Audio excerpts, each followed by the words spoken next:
by the time I was 9, I think that was in class class 3 or 4. I think it was class 4. I had already made up my mind. That you want to be a banker? I want to be a banker exactly like my dad. For real, look at the power. Cemented, done, closed case.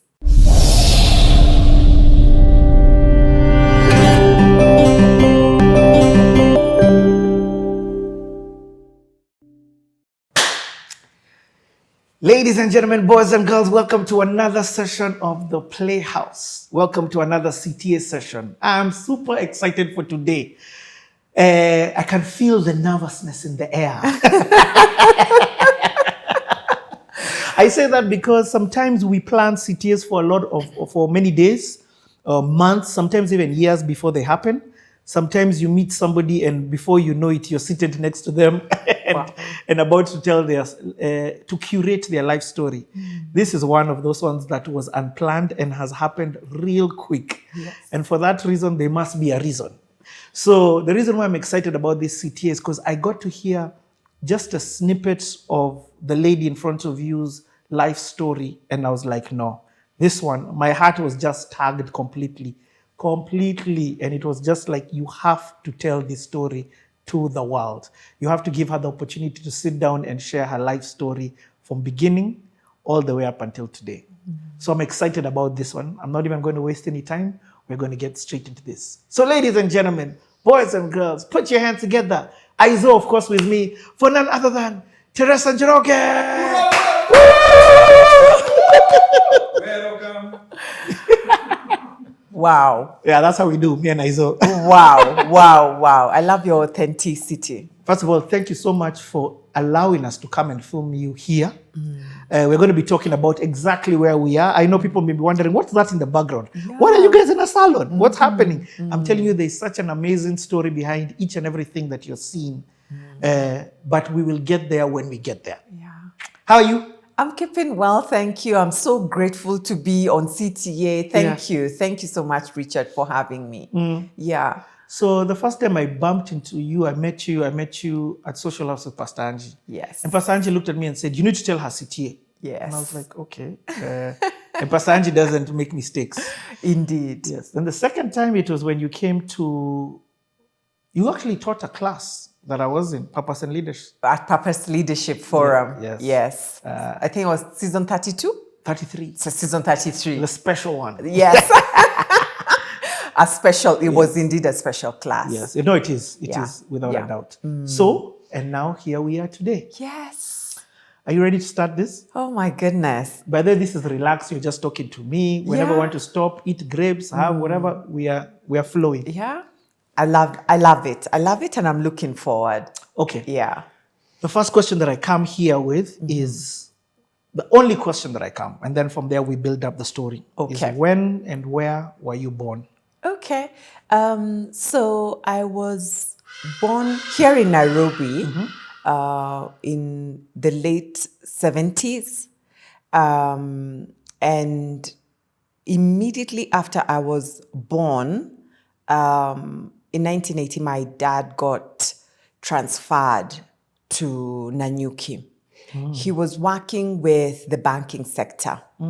And so while I was born in Nairobi, they didn't even spend a year after I was born. You know, they just transferred and moved from Nairobi to Nanyuki.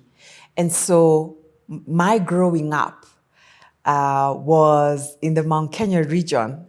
And I have a very soft spot for Nanyuki, not just because it's the city that I grew up in, but it's because of the nature, the rivers, Mount Kenya itself. I mean, the only snow-capped mountain on the equator. Yep. So living there was living and growing up there was very special. I remember very earlier on in nursery, of course, my mom would take me and pick me pick me up. But sooner rather than later in upper primary, I remember going to school, coming back home for lunch, and then going back to school. Very special moments that my children don't have, or most children don't have today, where you can go to school, come back home for lunch, and then rush back to school. I mean, that's how sweet, small, cozy Nanyuki was in the 80s. And truly loved it. First of all, Nyanyuki is a very special place to me. Oh, yeah? As well. Yep. Oh, my. My mom's in Nyanyuki. My plan is to find a way and live in Nyanyuki in my later years. Oh, my goodness. Please do. Yeah. I would recommend it. Yeah. There's a peace and tranquility in Nanyuki that you don't find anywhere else. Because we later moved again when my dad was transferred.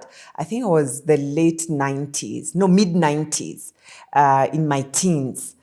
We moved back to Nairobi, and oh my goodness, ever since I miss Nanyuki, that tranquility. Yes. It's a special, beautiful place. No, and it still is. Okay, question. Okay. Yeah. Are you the firstborn, lastborn, only Yes, born? I'm the firstborn. I have 3 sisters and an only brother. And what that did for me, so all my siblings were born and bred in Nanyuki. Yes. I was the only one who was born in Nairobi. And again, that tranquility and the coziness in Nanyuki really shaped who I am till today as the firstborn. Because it was such a safe space, I feel like my parents let me take charge of my siblings at a very young age. And when I say that, I refer to, for example, when we would go out to play, or going to school, or going for shopping, I would take the lead. Because it would be safe, we would go and come back. And I started getting a sense of responsibility at a very young age. Wow. It was really nice. And, playing with other children from the estate or from school. I remember there was the British Army trained there. Yep. And they had all these concerts, and they would have beautiful shows, air shows, and we would go to watch. Wow. And my parents would trust me to carry my siblings and go watch the shows and one time we got into their planes, their helicopters, and we rode in them. Nanyuki was so beautiful. So beautiful. It was really beautiful. In the 80s, It was really nice. Okay. Yeah. So tell me a little bit about your dad. I'm already hearing he's in the banking sector, and also your mom. Yes. So, my lovely parents, my dad and mom, really lovely parents. My dad worked within the banking sector for 3 decades. Whoa. Before he then went on early retirement. And my mom was a homekeeper. So she took very good care of us. We would actually live with my dad. We'd all go to school in the morning, and my mom would be left home and would come back at lunchtime. We'd all come back at lunchtime, have our lunch. Including him. I remember at that time he was working with Barclays. It was Barclays then. Yes. Barclays Nanyuki branch, and that's where he worked. And, and our school was very close, Nanyuki Primary School, because we transferred. We began at St. Christopher's Primary School in Nanyuki, but it didn't have upper primary. It was still an upcoming school then. And we transferred to Nanyuki Primary School, which was just across, very near Barclays, Nanyuki at that time. So we would all go to work together, come back home. I mean, there was no traffic.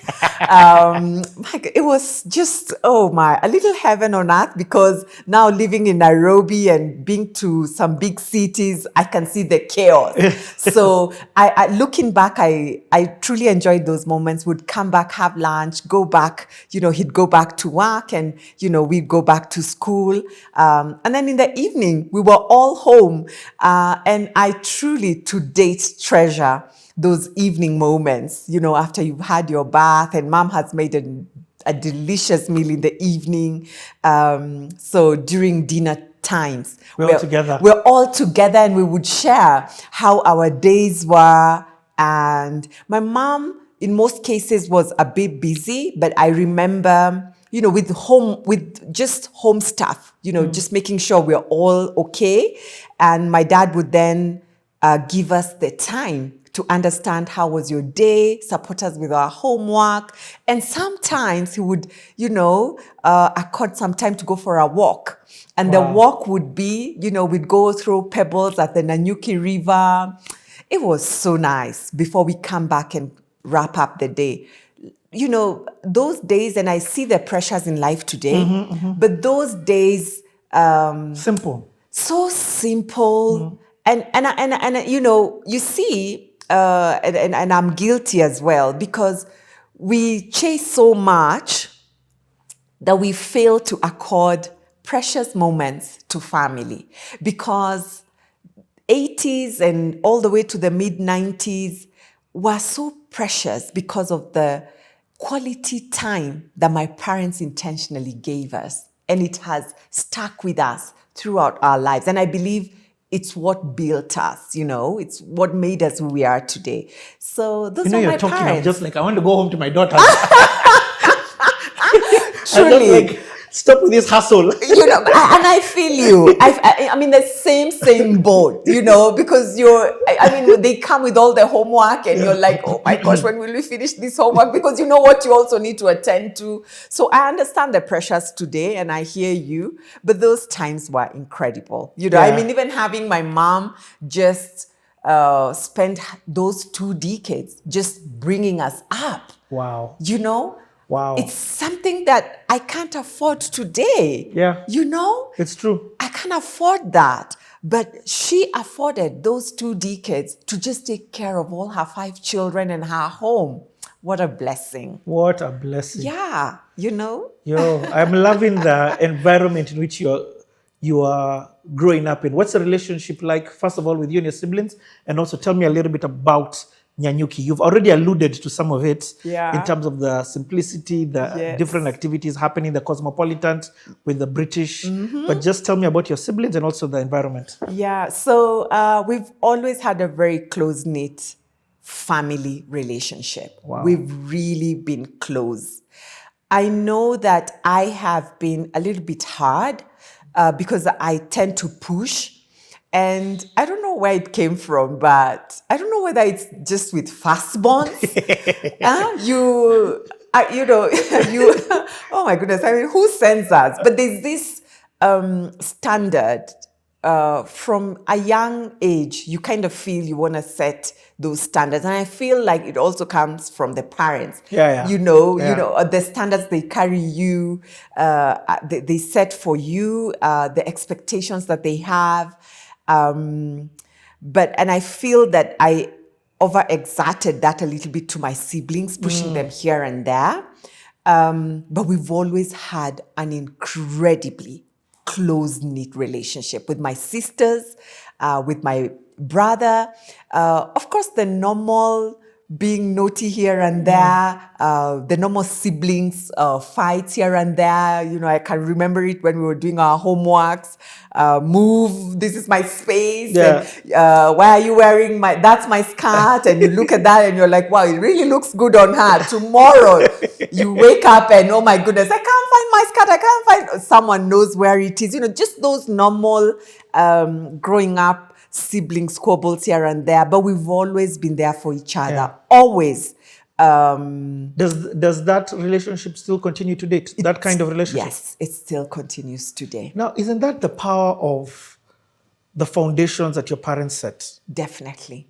That sacrifice your mom does by being the care of the home. You can say that again. I see it, and we sometimes set success matrices for ourselves. And you feel that I'm not achieving those success matrices. And sometimes as you're chasing that, you forget to see the real blessings in life that money can't even buy. Wow. And I see that every other day when I see the kind of support I have from my siblings, from my parents, that love that I'm able to even offer my children and others around me, and I know where that comes from. But when I compare, for just purposes of looking at the various matrices that we set up in life, I'm like, sometimes we go for things that money can buy, and forget that there are other matrices like healthy families, living as a whole person, confidence, gratitude, that money truly can buy those things. And they are valuable. They are things that we should still value to date. Yeah. But I don't know. The world seems to be moving too fast for those moments. Especially in the cities. Okay, tell me a little bit about school. Let me hear about, because I've heard you already mention a little bit about it. Yes, Like, walk me. Yeah. So where we settled, there was an upcoming incredible little school. It was St. Christopher's Nanyuki. At that time in the 80s and early 90s, it was, it was a startup school. It didn't have the upper primary. So, and funny enough, they had local teachers and international teachers as well. Very nice. To this date, I remember Mrs. Woodward, who taught me how to, handwriting classes, how to write, how to read. And that was my nursery school teacher. Very close to the house. That's the reason why my parents picked it. And it ticked the boxes of what they were looking for as a family. So that's where I began. And then when we now got to upper primary, we moved to Nanyuki Primary School because that was a fully fledged primary school. The beauty with that is that it was the direction of my dad's work. So we could now go together and he could take care of, our movement to school and back home. It wasn't walking distance. It was a walking distance. Nyanyuki at that time, everywhere was a walking distance. So cozy. Every home, who lives where, everyone's parents. Like if you have seen somewhere, the parents could say to your parent, I've seen your daughter here and there. Everyone knows each other in a very nice way. And there was a lot of security. That's what I remember, a lot of security. When I look back, I and think about my classmates then, because I still meet some. It was very cosmopolitan. They were, people from the UK, people from the US, people from India. Oh, for real? Yeah, with the locals. Because even the Brits would bring their children there, and the quality and the supply of education was really good.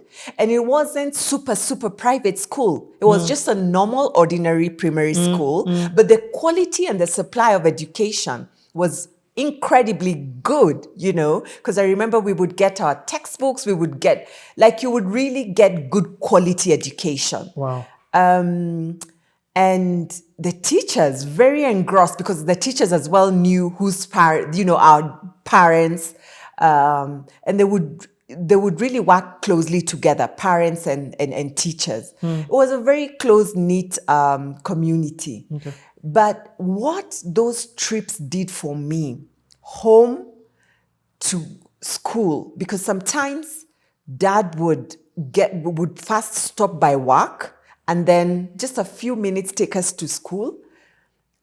Just those few minutes, or sometimes he'd pick us up, pass by work, maybe to finish up something, and then go back home. Or during the Christmas parties. I loved it. I couldn't wait for Christmas party because we would be invited. They would invite the families of the staff to the bank for the Christmas party. And I just couldn't wait for those moments. I couldn't wait for the end of year Christmas party at the bank. And those moments spoke so deeply to me. And, I would really observe. And funny enough, it was just me because my siblings, They can't. they were like, what's the big deal? But for me, I was like, this is where my dad works.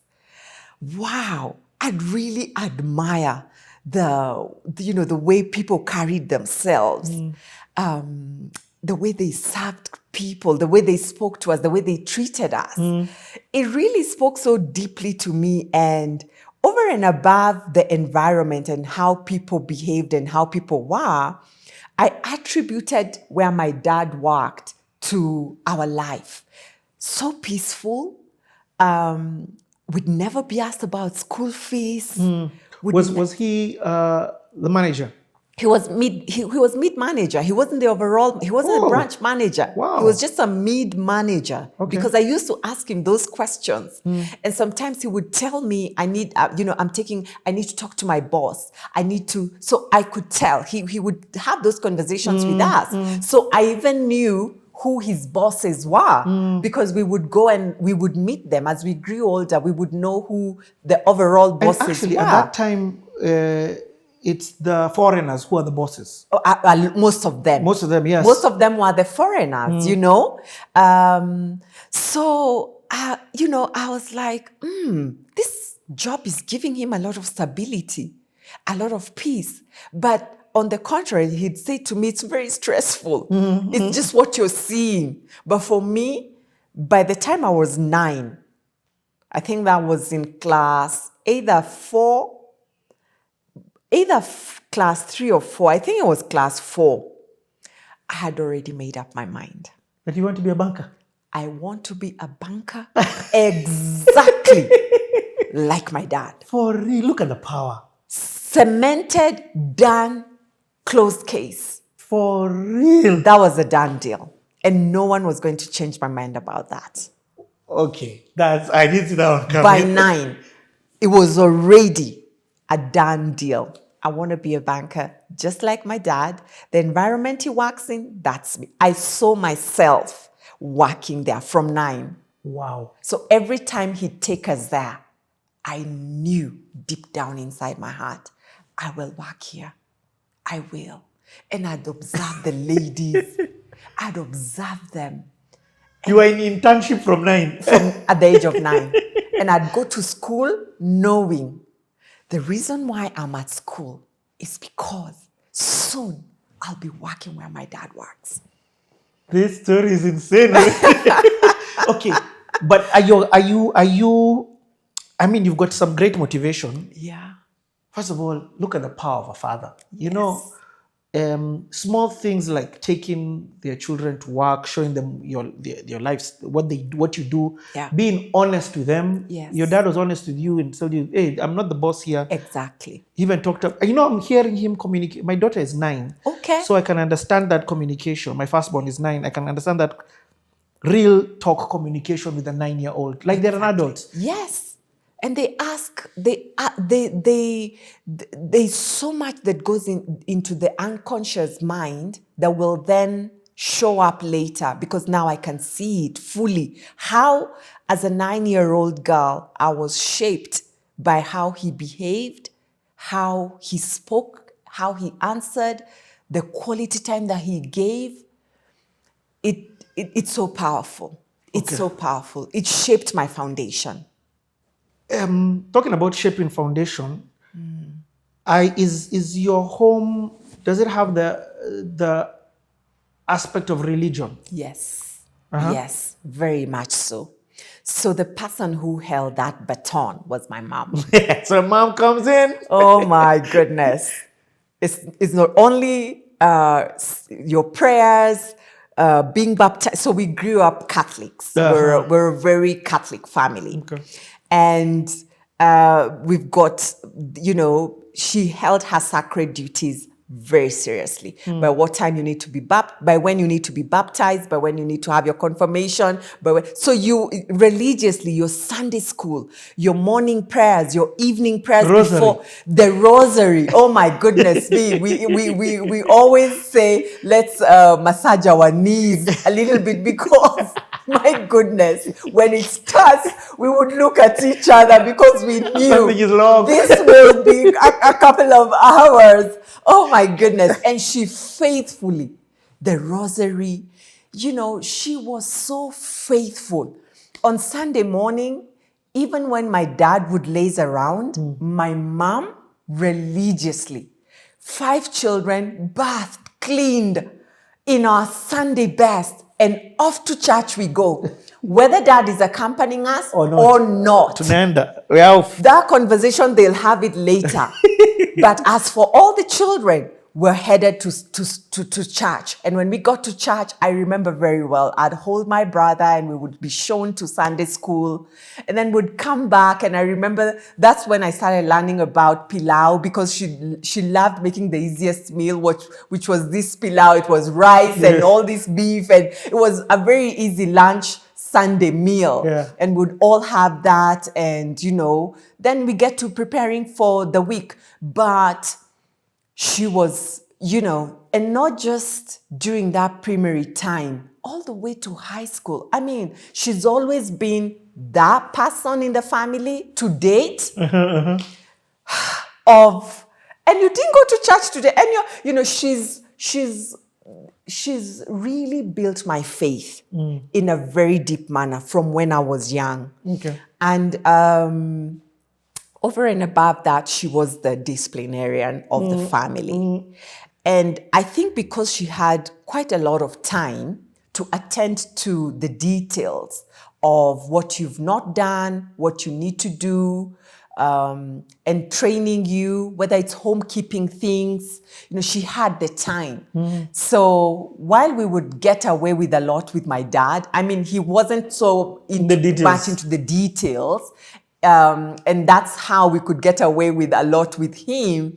But with my mom, you wouldn't. And she would truly discipline you. Oh, my mom has beaten me. I have enough muikos that, hey, my mom, my goodness. And she was in your business. And then at school, again, I would be like, oh my gosh, I hope they call my dad. Because I know you can get away. I'll get away with it. But my mom would be there and you will not hear the end of it. There's no gray area with my mom. There has never been a gray area. Right is right, wrong is wrong. Simple. Whether it's with my dad, whether it's with the children, she's held those boundaries of integrity, honesty. Right is right, wrong is wrong, no gray area. That's who she was, always. That's fine. I'm trying to understand I know this is just for the sake of, it's something that a lot of, at that time you thought of. So grades. Were you a clever student? And what's school life like? By the way, let me tell you, you're so good in painting pictures. Oh yeah. I completely understand. I can see your whole home. I can see it. I can see it. It was a beautiful growing up. I want to see your school. I want to see you and other friends. I want to see what's that like. St. Nicholas. Okay, so I've always been very playful, very playful all through school life, but playful in a curious manner, and very determined as far as whether it's my grades or how I perform. And at least I know that I wouldn't go, I was always amongst the top 5. Wow. And let me tell you, I had some bright classmates, some very bright classmates, because I can't even tell the trajectories that they took, whether they went back to the UK or they went, wherever it is that they had come from when they went back. It was very competitive, very competitive. And I've always been in some very competitive spaces. So what my mom did, and how I knew how competitive I am, was one day that my mom had taken me to one of the hospitals in Nanyuki. Cottage Hospital.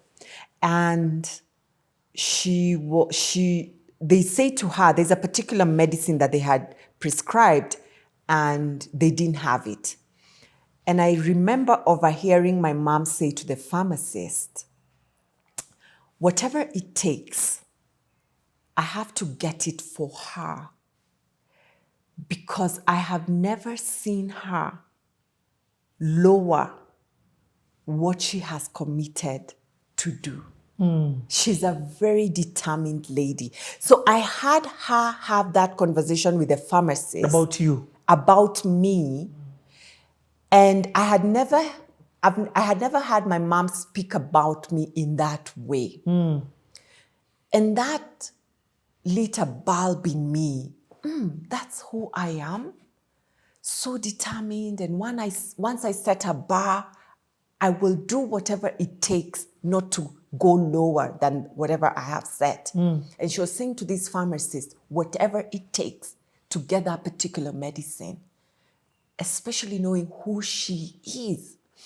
Wow. Are you even seeing how you still remember that? Can you imagine?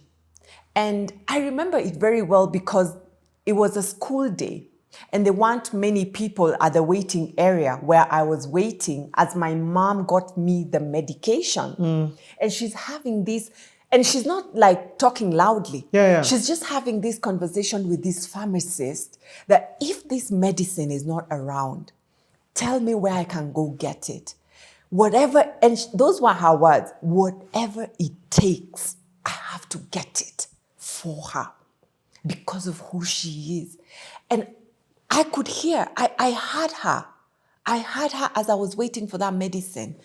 And then she was to then get me the medicine and take me back to school. And we did talk about it. I mean, we got busy with, I need to get well and be taken back to school. But those words stuck with me about who I am and how I play out in the settings of our family. That is, I have to stop you there. Because, you think it's in your calculated words of affirmation to your children that shape them. Yes. You don't know it is in the unplanned and the unconscious and the everyday thing. Yeah. This was a positive thing. Yes. But the same would apply in a negative. If it was a negative thing, God forbid how it would have affected me. And I say that because years later, when I was now not with my parents any longer, it's those words. She's very determined. Whatever she sets out to do, she does. They're not anywhere near me, but those words are playing at the back of my mind of knowing who I am, even in the midst of huge challenges. But because I had my mom say when I was a very little girl, she wasn't even saying it to me. She was saying it to a stranger, a pharmacist. Wow. But it still rings in my mind of who my mom believed me to be, or who my dad believed me to be. And parents have such a powerful role to play. And children, they actually don't carry what you say to them. They watch you. They listen to the things you're saying while you're not directing it to them. They listen to who you are. They listen to who you are. They are watching you. They are observing. That's what they carry with them. Because when I look at who I aspired to be and who I became, it's what I watched. It's literally what I watched that I aspire to now go become. And that's what I gave to the world. I think that's the most powerful role modeling that there could ever be. It sticks with you. So I don't think we should take parenting, or even if you're a guardian, because you could either be a first-hand parent or you could be the guardian. But the role that you're playing, you're literally shaping the future of this young person who's in your hands. Let's take a break.